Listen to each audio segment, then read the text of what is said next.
The question, of course, now is where do we go from here? With me to discuss, trader Alan Nuckman. He's at the CME, and market watchers John Tamny and John Layfield. Alan, I want to go to you because we almost close at the highs of the session, and that's rare on a Sunday, on a summer Sunday after this kind of volatility. What do you think investors are looking for?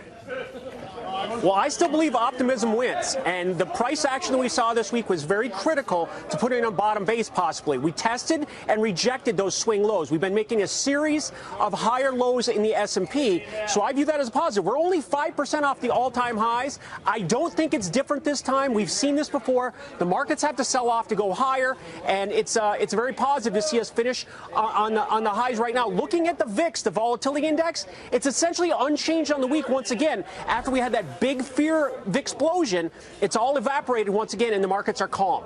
You know, Layfield, yesterday, of course, we were up, but there were more losers than winners, and the leaders were all defensive, right? Utility stocks, real estate, consumer staples. That changed today. We saw tech stocks come on really strong and really strong gains across the board. What are you seeing here with this market?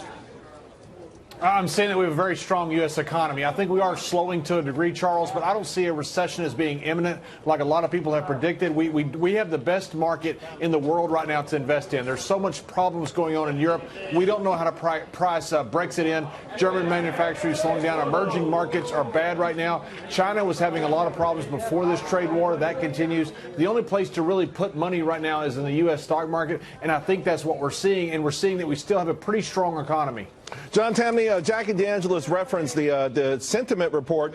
It was much lower than anticipated, with 33% of the respondents talking about the Federal Reserve and tariffs possibly hiking prices. Could that actually be more pressure for President Trump to come up with some sort of truce? Well, I think President Trump is part of the pressure. To me, the market story right now, markets never price in the present, they always price in the future. And President Trump has been talking down the dollar aggressively this week. As his top economic advisor, Larry Kudlow, has long said, you talk down the dollar, you talk down the markets and the economy, simply because investors, when they put money to work, are buying dollar returns in the future. And so I think the president's got to be very careful here. Presidents who talk down the dollar oversee failed economies because you drive around away the very investors who make growth possible in the first place. And in the meantime, Alan, you know, the investors are coming from all over the world. We have 16 trillion in negative bond yields, global yields, and it feels like that's what really created that inverted yield curve more than a traditional role of sort of signaling a recession. Right, and I think that's being very aggressive to try and say that that signals a recession. And even so, a recession is just a word. It's 2 negative quarters. I don't see that happening here in the near term.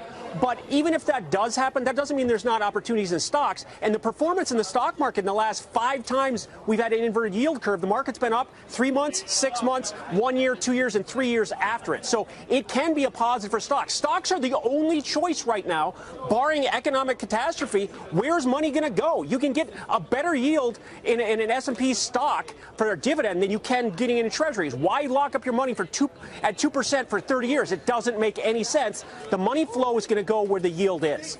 You know, John Layfield, this morning, Deere announced their earnings before the open. It was an unmitigated disaster. The guidance was a disaster.